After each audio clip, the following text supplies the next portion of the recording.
You're listening to The Money Hour with your host, Tina Mitchell, on Alternative Talk, AM 1150. Now, back to the show with local mortgage and finance expert, Tina Mitchell. Welcome back to The Money Hour with your host and mortgage expert, Tina Mitchell, right here on 1150 AM KKNW, the Saturday, April 7th show. I am here to help you build a strong financial blueprint, 1 week and one show at a time.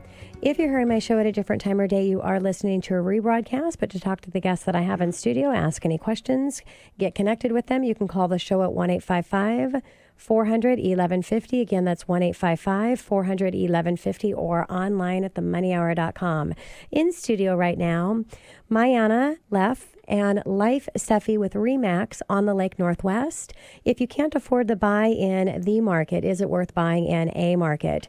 Thank you so much, you guys, for coming into studio and joining me today. Well, thank you for having me back. I love it. And hopefully we'll get some people to realize how important it is to buy a home even today, because we're not in a bubble. I totally agree. And a little bit about Marianne and Leif.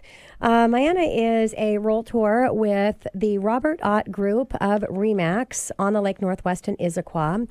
Marianne has been in real estate industry for over 15 years. Part of that has been in property management before becoming a Realtor in order to help people improve their quality of life by buying a new or first home. She is particularly concerned about the area's young people who are still choosing to rent, accelerating markets instead of buying and paying yourself every month instead of leaning on the landlord's pocket and building that up. Marianne has helped many buy their first homes and is heartened to know that these new homeowners are seeing the values of their home purchase increase. And Leif is a Seattle Realtor and Pacific Northwest native. After living internationally for many years, he returned to Seattle and began his real estate career. He now helps families and individuals in 3 countries learn about the power of homeownership and how to transition away from renting.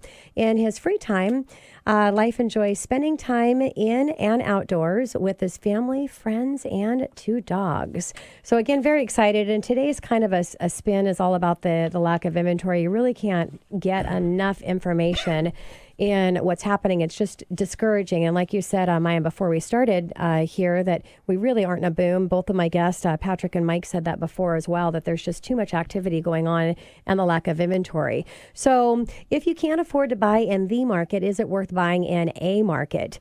What do you mean by the market? Well, by the market, we're talking about what Mike and Patrick were just talking about also, is that we are living in one of the hottest areas as far as real estate is concerned due to the employment hubs that we have centered here. We all know the companies that have come here and the amazing amount of people that immigrate to this area. And also, so they're very high in demand, also that the rental rates are really, really high in these areas. And what about the meaning by a market? So by a market, we're talking, as realtors now, we're talking about more outlying areas that haven't yet seen the price appreciation like we've seen in the hot markets like Seattle, Bellevue, Kirkland, Issaquah, just, the central areas. But these areas, the A markets, will in the near future enjoy similar price appreciation and slowly develop into the market in a few years. A prime example of this would be like Renton. Just a couple of years ago, Renton was a market that many people poo-pooed because it was Renton, as the joke was back then. At that, a few years ago, you could buy a home, a single-family home in Renton for considerably under $300,000, whereas today, Renton has evolved into the market.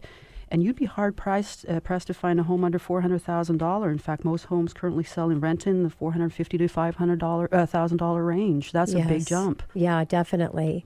So, Leif, why would you want to buy into a market that is not currently as hot? Absolutely. That is a really valid question, and it's pretty simple to answer, actually.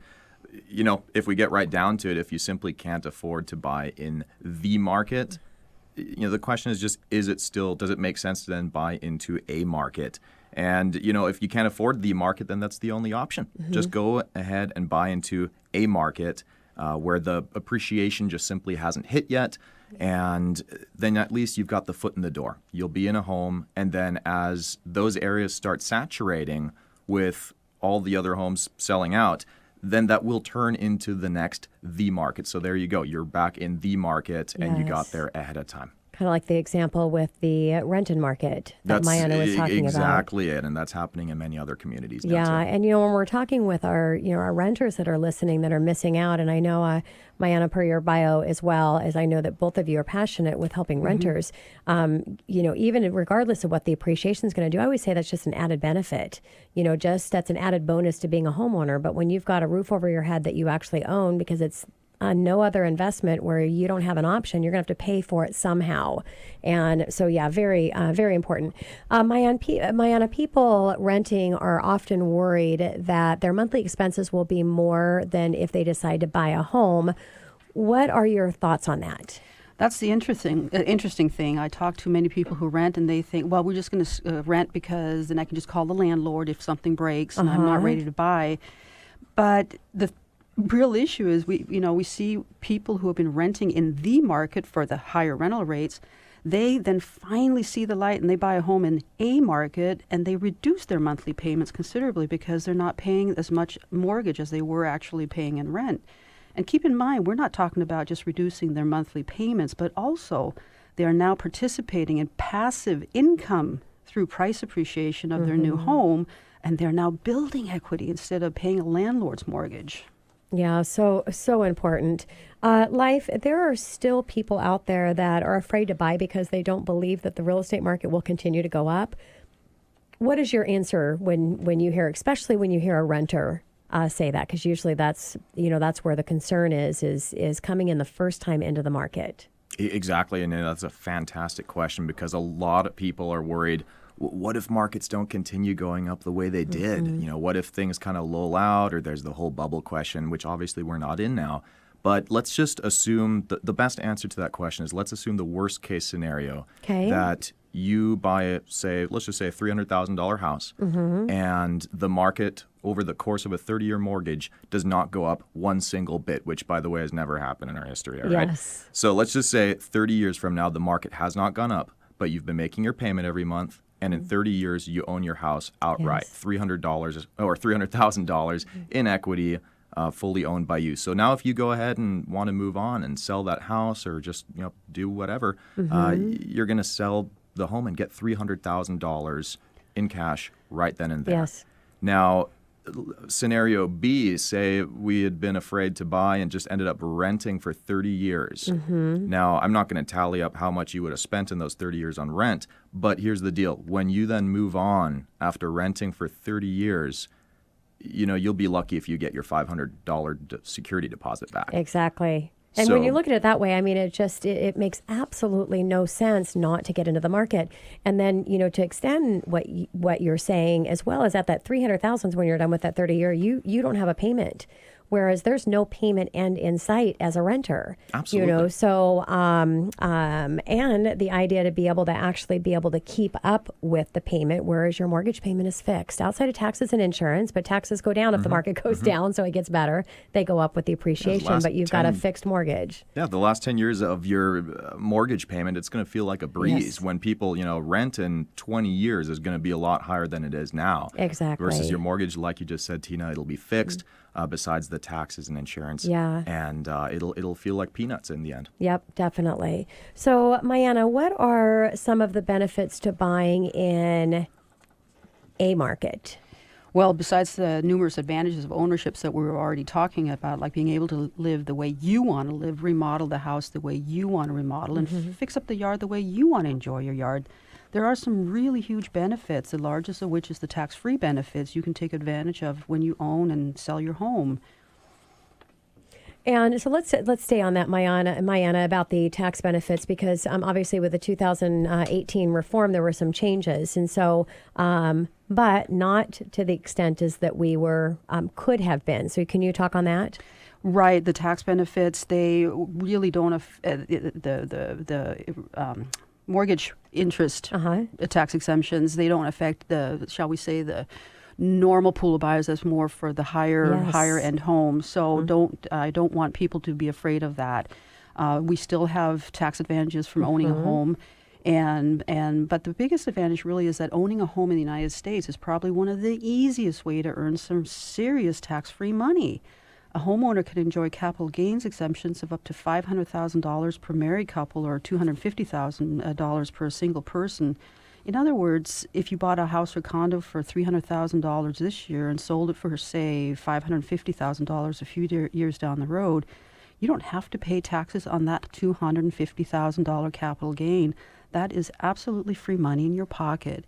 And you mentioned millennials and loans, student loans. Yes. That's also actually a way of building equity, selling that home and using part of the proceeds of that to pay off your student loan. So even for millennials, it could be a very, very powerful tool to get rid of debt. Definitely. So, really just looking at everything as a whole picture is critically important to be able to see what your missed opportunity might be. And going back to the capital gains, I don't know any other investment category or asset class that does anything for us like a mortgage does as far as the benefit of what the government does. And reason being is because home ownership is the strength of our economy. That is right. And that's why there's all of the protection to the efforts to protect that, because it strengthens our economy the more people we have owning homes. That's right. And you could do this. And I know actually one couple that does this. They do buy and sell every 2 years and just take advantage of that tax benefit. And they're very wealthy people now. Yeah, makes total sense. Leif, after hearing all of this, what is the best advice for those renters that are still unsure whether or not to buy? Well, that's a great question. And what I'll probably do is answer it with a question to maybe people that are on the fence about that. And the question really would be, is that given what you've currently been saving over the past 5 years, what do you think you'll have saved up 5 years from now? Do you think it'll surpass $70,000? Okay. Now, and that's just be honest with yourself. There are some people that can do that, but I'd say the vast majority in 5 years won't have $70,000 in cash saved up. Now, I crunched some numbers here yesterday, and let's just say that you today decided I'm going to go and buy a $200,000 condo. All right, very doable in the area. Now, you would in 5 years have made about, varying, or depending on a few factors, but you would make approximately $70,000 on that in 5 years. Now, how to get to that number? It's actually very simple math. Now, let's assume a very conservative price appreciation of about 5% a year. It's been more here in the area in the past, so let's just say 5%. Now, 5 years from now, your condo would be worth about $255,000. So that's $55,000 right there that you'd make in equity price appreciation. Now, during that time, you'd also have enjoyed about $9,000 in tax benefits. So you would have saved that. And then you would have also in that time paid approximately $16,000 into your own equity instead of paying that towards your landlord. Now, all of that together adds up to about $70,000. So in comparison, if you had rented for those 5 years, saying maybe you're spending $1,800 a month on rent. Now, hold on to your pants because this is going to hurt a little bit. 5 years from now, if you calculate that, $1,800 a month would equal to about $108,000. That would go to a really happy landlord. Is that counting with the increase of rents? That is assuming that your rent is going to stay at $1,800 Which we know that's not going to happen. Exactly, but I'm trying to keep math very convincing and yes. simple for people. $1,800 a month equals Crazy. $108,000 in 5 years. Realistically, it'll be even more, and and you still own absolutely nothing. Yeah, that is a really good way to look at that is to take it to a different spin and how much could you save. And when you have that conversation, to have a realization of, wow, yeah, no, I can't. And you just keep getting further and further behind. Then we add in the increase in interest rates, which is going to continue to drop that buying power for people, which is going to be devastating at some point. So we wrap up our time together. Leif, I know that you just, you currently bought a home. Congratulations. Thank and you. Purchased out in Covington, which is a beautiful area. But you work in Issaquah. So share about that.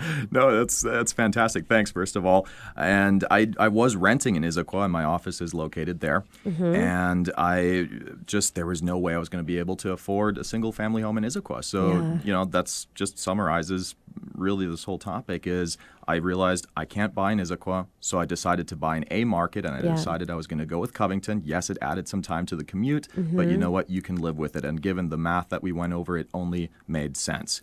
So now I'm invested in a market, and then a few years from now, Covington's going to turn into the next D market. So there you go. Yeah, love it. Thank you so much, both of you, for coming in. It was a real pleasure to have the two of you, and look forward to having both of you back again. Thank you.